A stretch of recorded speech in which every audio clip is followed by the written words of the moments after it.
You did such a great presentation of bringing all these different aspects into your argument for why we are carnivores. The anatomy, the biology, the history, the evolution, all of those things you were able to tie together. So I'd love to talk to you about that today. Can you tell us a little bit about why you think that we are carnivores? Yeah. Well, I mean, that's just what all the best evidence suggests, that, biologically, we are animals, and biologically, the kind of animal we are carnivores. All animals on Earth have, a natural diet that they eat in the wild, and, confers optimal health upon them. Ours is a carnivorous one. Okay. So you can look at this by multiple different metrics. You can look at, just our anatomy, our teeth, like, oh yeah, we have small teeth, we don't have these big fangs. Like, right, because we don't kill things with our mouths. We couldn't do that, and so we had to figure out something else. So we developed our brains, we developed tools. We have, very, very nimble, fingers and hands, and so that's from tool using. And we had to figure out tools and tactics because we couldn't take down a mastodon, with our fingernails. So we actually have primate teeth with carnivorous adaptations. Okay, you look at the teeth of a gorilla and the teeth of a chimp, and our teeth, they're fairly similar, but they have different adaptations. A gorilla's teeth are very, very big. That's because they're just chewing on sticks all day. They have massive muscles of mastication, these big, huge temporalis muscles. Ours are tiny. They're just right here. If my head was a gorilla's, most of that would be the, jaw muscles, the temporalis muscle, just for chewing and chewing and chewing. You have to, because you're just chewing sticks. And so our teeth got smaller and smaller and smaller. Our jaws got smaller, our temporalis got smaller, and our brains got bigger, and, so we can start there. And then people say, oh, we have flat teeth, just because you look at them and they're in a flat row. It's like, oh, look at a horse. Look at the front, it's flat. That's not what flat teeth mean. Flat teeth mean they're planar, like a stone mill, and it slides across each other, right? If you clamp your teeth shut and you try to move your teeth, they don't go anywhere. You can't slide them across each other. Yeah, exactly. So that's because we have bicuspid teeth. We do not have flat teeth, and their front teeth are actually flat too. They have a big planar surface where they, can masticate. Then you go down to our stomachs. Our stomachs have a very low pH. They're very, very acidic. This is something that you see in carnivores. This is something that you especially see in vultures and carrion animals that are eating, dead animals, rotting carcasses and things like that. And it's thought that our ancestors, because we didn't have the big teeth and claws, that's how we got our start on meat, is just eating carrion. And the first tools were these big stones that they smashed on the skulls of dead animals, and we're able to get at the brains, because that was the most nutritious part of the animal, and it was a part that no other animal was getting at because the skull was so difficult to get into. We have a pH in kind with vultures, right? It's like 1.3 to 1.5 pH. Like lions and hyenas and things like that are like 2 something. A cow is 6, right? So our pH simply is low enough, and to be very, very clear that this is coming from eating meat, and probably like something with a high bacterial load, because the meat can go off or whatever. And then you have, our small intestine is actually comparatively long to our large intestine, which is comparatively short. We have an appendix, which is a vestigial organ. It's just this small little thing. And, vestigial meaning that millions of years ago, it had a major function. Now it doesn't really have that function anymore. Well, if you look at other primates, they're called hindgut digesters. And that, what we would call an appendix, is actually like a 4-foot long cecum. And it's still this blind pouch, but it's very, very long and much bigger. And that's where fiber packs into, and they break that down into short chain fatty acids. And that's what they actually absorb, is the short chain fatty acids. So even herbivores that eat fiber, they're still getting fat and protein. That's still their major nutrition source. That's right. So, we don't have that ability anymore, because we haven't eaten fiber in millions upon millions upon millions of years. So that's another example. People say that fat is bad for us. Well, does that really make sense? Because, we have 4 organs working in concert just to absorb fat.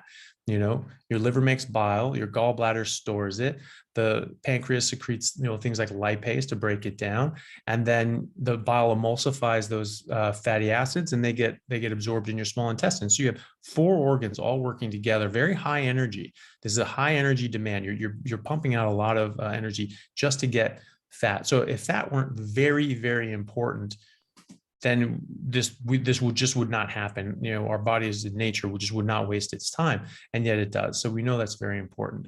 Then you look at all the fossil records, all the data, looking at where we came from, what our ancestors were doing. There's and it's all very clear that we were carnivores.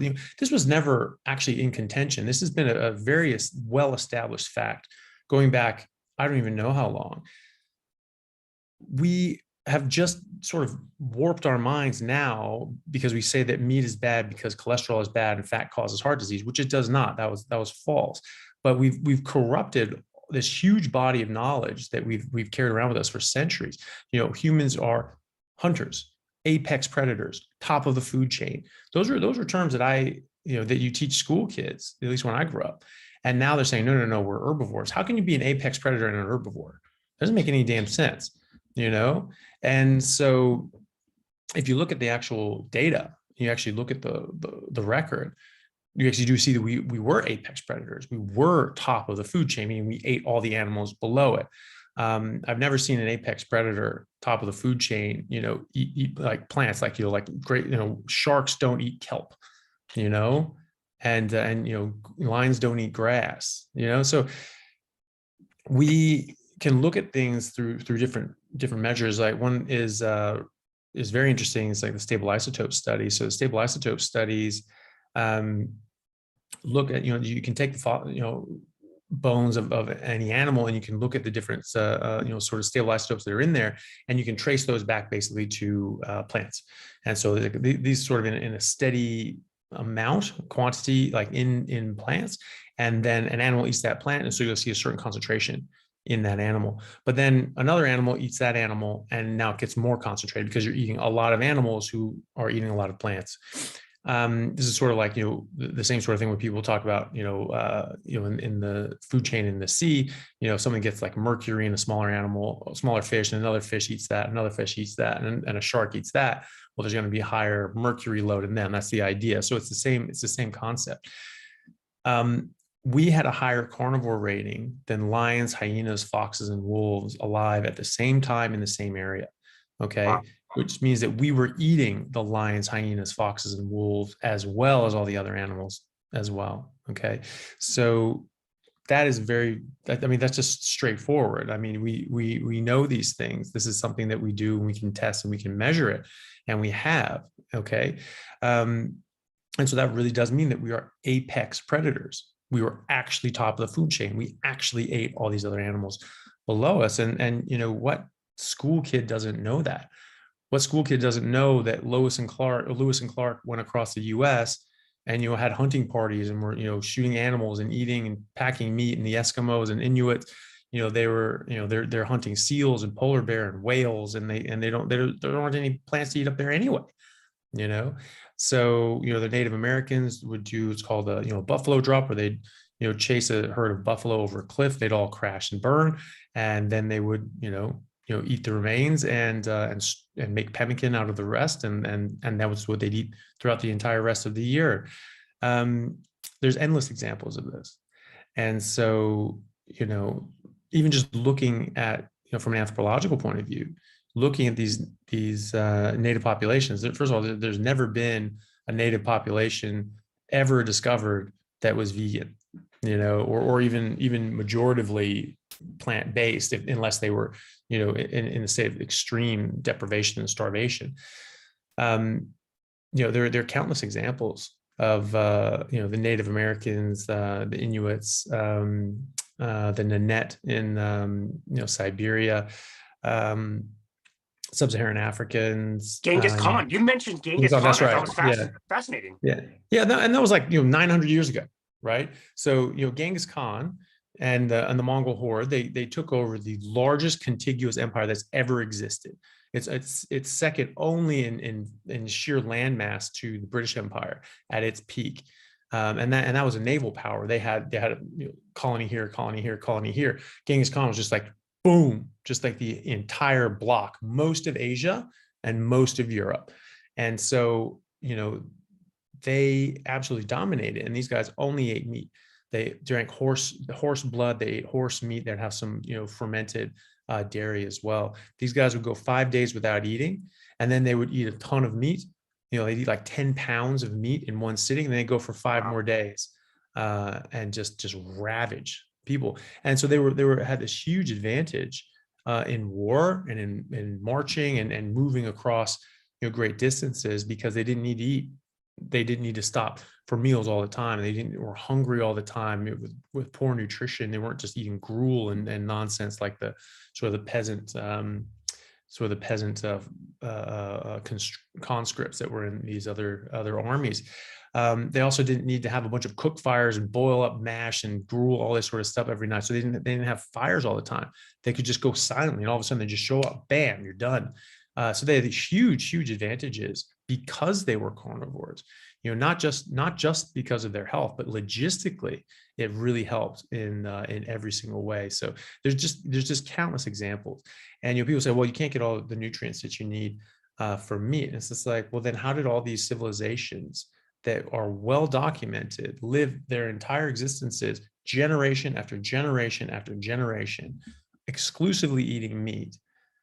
Maybe like something here and there, but when they're starving or something like that, or put on something for a taste, maybe, but not those up north by the North Pole. There weren't anything to eat there anyway. That's but right. Either way, these guys are living generation after generation, exclusively eating meat, and they're thriving. They're not dying. And why would that make sense? If we are apex predators, if we are top of the food chain, if we have this high carnivore rating, meat is what we need. And so it's just silly to me that we've gone so far backwards. And I think that it's been at the detriment of our health, because I think that really the diseases that we face nowadays actually aren't diseases. These aren't some weird sort of communicable disease that's causing harm. This is something that just shows up out of nowhere, and is showing up a lot more recently in the last 40 years or so, and really, started really in the last sort of 100 years, but really taken off in the last 40 years. And that's because we've been eating so much more plants. We've vilified meat, we vilified fat and cholesterol, which are both extremely important, extremely good for you. Cholesterol is the building block of every single cell in your body.